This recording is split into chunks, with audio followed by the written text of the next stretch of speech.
For the repair of Hashin electric engine control/safety units, the following procedures were necessary. Replacement of various electronic components and general cleanup of the units. For testing, we use 24-volt DC power supply.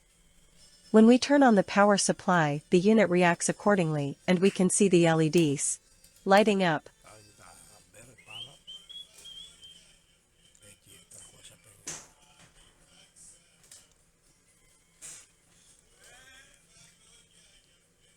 No further testing is possible due to lack of additional units.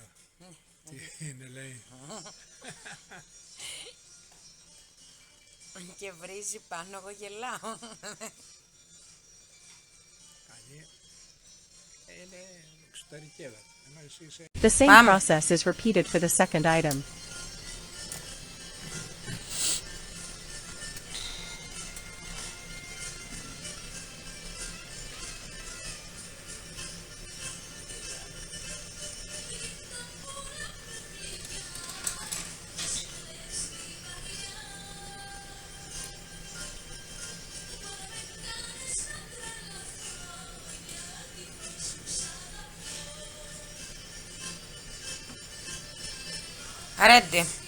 It is now clear that both engine control/safety units are working properly and they are ready to be delivered to the customer.